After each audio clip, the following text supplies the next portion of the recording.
राम कृष्ण हरी. पोटी कन्या पुत्र होती जे सात्विक, तयाचा हरिक वाटे देवा. पण पोटी कन्या पण चांगली पाहिजे सात्विक, आणि पुत्र पण चांगला पाहिजे तरच खरं आहे, नाहीतर काही खरं नाही. लग्न झालं, कन्या जाते सासरी. सासरी म्हणजे आता डायरेक्ट नवऱ्याबरोबर 1 BHK किंवा 1 RK.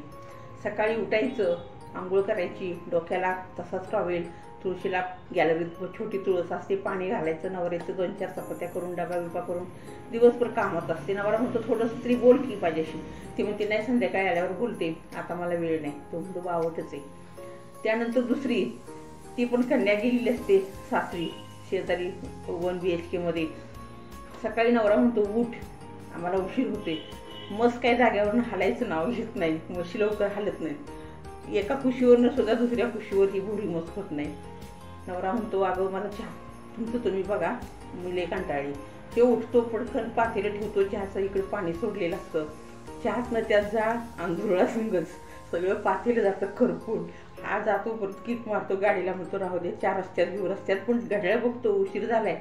म्हणतो नको, ऑफिसमध्ये चहा भेटेल. ऑफिसमध्ये त्या दिवशी काही चहा येत नाही, बिन चहाचाच. दुपारची वेळ होते, असा बसलेला असतो, हॉटेल पण जवळ नाही. तो शेजारचा म्हणतो चला की जेवायला. म्हणतो बाई तुझी तब्येत बरी नाही, म्हणून डबा नाही आणला. तो आमचे बाबाठाने भरपूर मनातल्या मनात म्हणतो भरपूर देतोय, चला.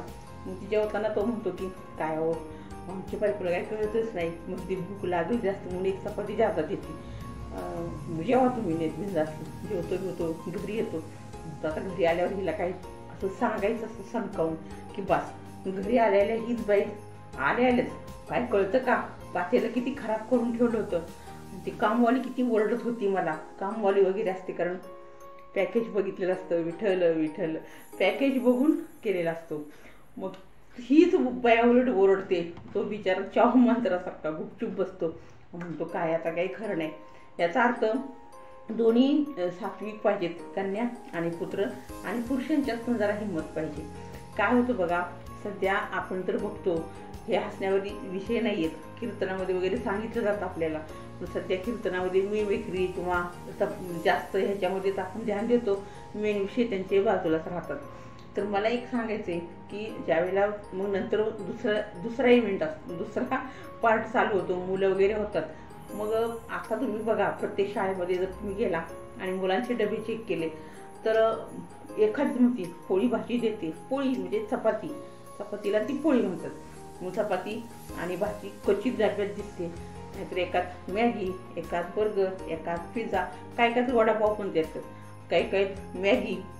आता थंड झाल्यावर मॅगी चांगली लागत नाही, पण हिला काय करायचं, ते पोरगं खाते, तिकडे दिवस निघतोय बाद झालं म्हणजे डब्या. आणि वर्ण काय म्हणतात माहिती आहे का, आपण बघा तुम्ही शाळा ज्यावेळेला सुटायची वेळ येते त्यावेळेला सगळ्या महिला वर्ग तिथं आणायला गेलेले असतात.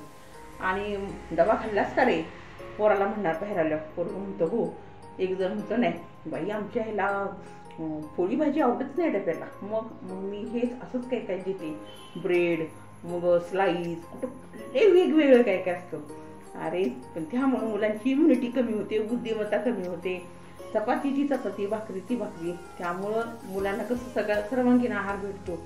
पण हिलाच वेळ नसतो ना. हिला दिवसभर टी व्ही पण आता कमी झालाय, पण मोबाईल, दिवसभर मोबाईल, पार्लर, इकडं तिकडं गप्पा, ह्याच्यामध्ये हिचा भरपूर वेळ झालेला असतो. आणि जी चांगली असते, जी सगळं व्यवस्थित करते, तिला लोक काय म्हणतात, नवरा सुद्धा तिचा म्हणजे हे बावट आहे, बावटाला काही कळत नाही.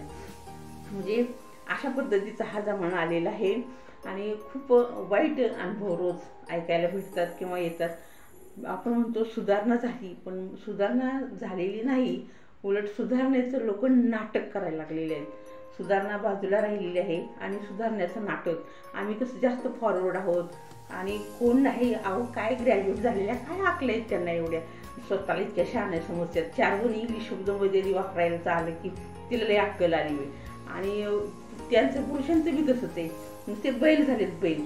अगदी सगळं आईच्या तिथे इतकी मिजास असायची, हे नको ते नको ते नको. तिचं नंदी बैलासारखं खाली मान घालून खाते आणि खाते आणि वर्ण एखादी चूक जर तिची दाखवायला गेलं तर ती जर बाया भडकली तर अगदी शांत बसते, गपचूप, काही बोलत नाही, काय नाही.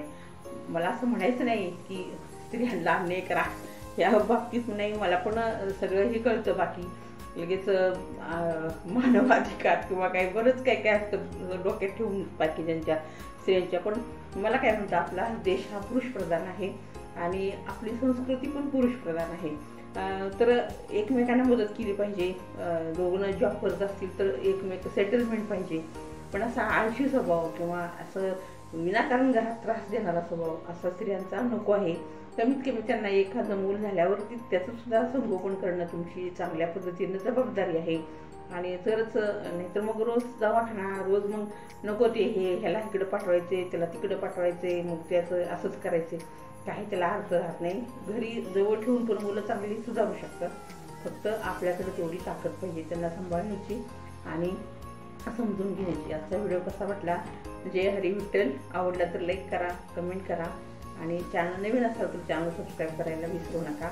Thank you. Have a good day.